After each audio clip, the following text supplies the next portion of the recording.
Tensions flare across college campuses in the United States as pro-Palestine protests escalate. I'm David Jones, and this is your comprehensive coverage on the latest developments. The scenes were intense as demonstrators clashed with law enforcement at the University of Texas in Austin and the University of Southern California, USC. At least 34 protesters, including a member of the media, found themselves in handcuffs in Austin, while over 50 were detained at USC. The uproar began last week when students at Columbia University in New York initiated protests, demanding the institution to cut ties with weapon manufacturers linked to Israel. This ignited a wave of demonstrations across the nation.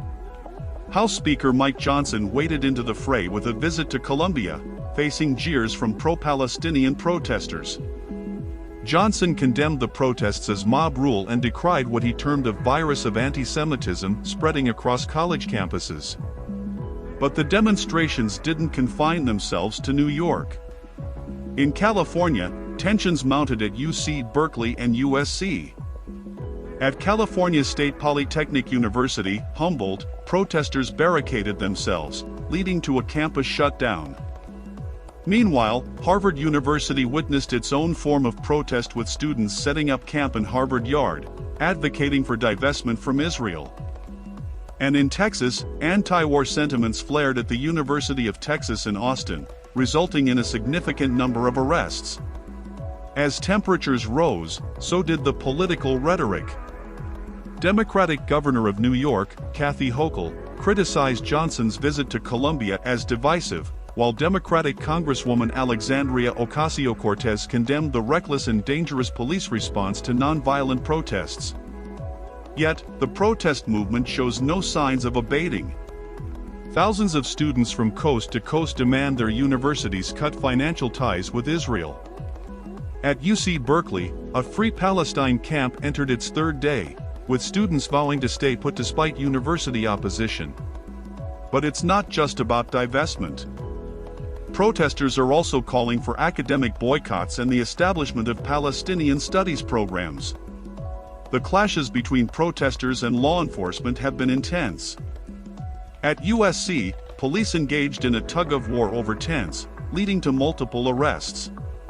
And at Cal Poly Humboldt, students barricaded themselves, resulting in a campus shutdown. Meanwhile, faculty at UT Austin are planning to strike in response to what they see as a militarized response to peaceful protests. The situation remains volatile. At Columbia University, talks are underway to dismantle a tent encampment, while tensions between protesters and Jewish students continue to escalate. Despite bipartisan visits to Columbia, including demands for resignations and criticisms of the university's handling of the situation, President Joe Biden has no plans to visit the campus during his upcoming trip to New York. As the protests rage on, one thing is clear: the voices demanding justice for Palestine are growing louder, and they show no signs of backing down. Turning our attention to the West Coast, California universities became battlegrounds for the pro-Palestine movement. At UC Berkeley, students erected a Free Palestine camp on the steps of Sproul Hall, demanding divestment from companies allegedly complicit in financing Gaza conflict. Meanwhile, at USC, tensions escalated as police clashed with protesters over tent installations, resulting in multiple arrests. And at Cal Poly Humboldt, students took drastic measures, barricading themselves inside university buildings, leading to a campus shutdown. The situation further intensified in Texas, where anti-war sentiments boiled over at the University of Texas in Austin. With hundreds of police officers deployed, clashes ensued, resulting in numerous arrests and injuries. As universities grapple with the escalating tensions, faculty at UT Austin announced plans for a strike, denouncing what they perceive as a heavy-handed response to peaceful demonstrations. Meanwhile, negotiations at Columbia University continue amidst heightened tensions between protesters and Jewish students.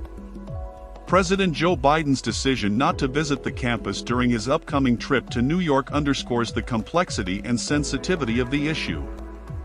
As the spotlight remains firmly on college campuses, the pro-Palestine movement shows no signs of slowing down, with students across the nation demanding accountability and action from their universities.